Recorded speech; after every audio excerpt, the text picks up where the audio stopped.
Кыргызстандын Залка уулу дүйнөгө аты таанымал белгилүү жазуучу, коомдук жана мамлекеттик ишмер Чыңгыз Айтматов Талас облусуна караштуу Кара Буура районундагы Шекер айылында 1928 жылы 12 декабрда туулган. 1946 жылы Жамбыл шаарындагы Зоо ветеринардык техникумду, 1953 жылы К.И. Скрябин атындагы Кыргыз мамлекеттик айыл чарба институтун бүтүргөн. 1956-1958 жылдары Москвадагы жогорку адабият курсунун угуучусу болгон. Айтматовдун чыгармачылыгы студент кезинде башталган. Орус жана кыргыз тилдерине жазып, биринчи аңгемеси «Гезчи дзюдо» деп аталган.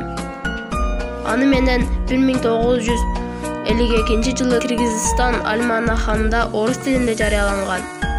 Литературная газета «Новый мир», литературный Кыргызстан журналдарында редколлегия мүчөсү болгон.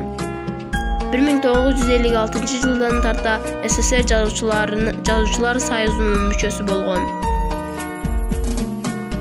Кызыл жолук жалалым, Бото көз булак, Биринчи мугалим, Саманчынын жолу деген повесттеринде жазуучунун нравалык, философиялык изденүүлөрү андан ары тереңдеп, чеберчилиги бийиктен бийикке көтөрүлгөн. Аларды айрыкча Биринчи мугалим повестинен ачык көрүүгө болот. Повест өткөндөгү окуяларды сүрөттөсө да, азыркы мезгил менен үндөш көйгөйдү козгойт. Башкы каарман Дүйшөн өктөмдүгү өз идеалы үчүн курман болууга кайылдыгы менен адабияттагы Левинсон, Павел Корчагиндин образдарында барабар турат.